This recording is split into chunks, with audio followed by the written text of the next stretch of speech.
उपस्थित मोर अभिभावक भाई माने एवं भौणी माने सर्वोपरि जहांक पाई आजिकार ये कार्यक्रम मोर समस्त छुआ माने कौठू आरंभ करी कौटी शेष करी साम भाई एठी टिके मन उणा करुले भाई आम छुआ मैंने जिते स्कूल रे पढ़ुले मु जिते मो छुआ मान को लेकिन जाऊली मोर भी मनस्थिति सैया रोला जे ये जो मैंने आसी अतिथि केमिति शीघ्र कहीकि एठू विदाय नेबे आम छुआ मैंने वर्ष जाकर कृतित्व जहाँ से जो पुरस्कृत हेबे से पुरस्कार सब नेबे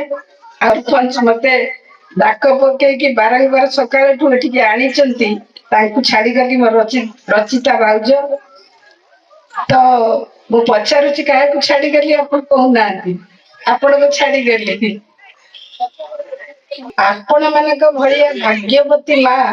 ए दुनिया रे कही ना कारण आपण मैंने विवेकानंद शिक्षा केंद्र रे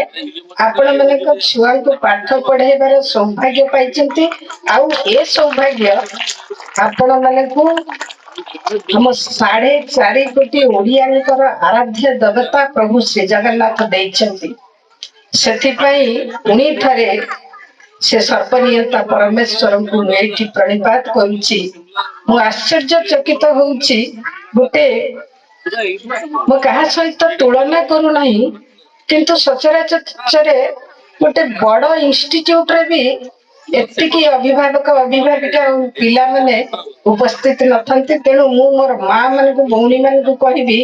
निवेदन मध्य करी गोटे बड़ करताली निज पाई दबा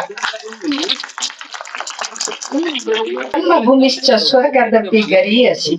से स्थिति रे जोठी माँ ठीक थिबे सैठी पिला ठीक हम से स्थिति रे माँ माने छुआ माने कटी कटी होउची सकारात्मक चिंताधारा द्वितीय दृढ़ इच्छा शक्ति तृतीय कठिन परिश्रम चतुर्थ ईश्वर प्रेम बा ईश्वर विश्वास दुख भितर आनंद अंधकार भितर आलोक सर्वोपरि दुर्बलता भितर शक्तिर अनुसंधान को ही भगवत प्रेम बा भगवत विश्वास कहा जाए। ये जो 4टी कथा कहबी ये 4टी कथा ऊपर पर्यवेसित 4टी उदाहरण दे मोर वाणी को विराम करी आमे समस्ते संध्या हला जते दिन थिला सूर्यंकर आलोक थिला आमे आसी समस्ते धीरे धीरे संध्या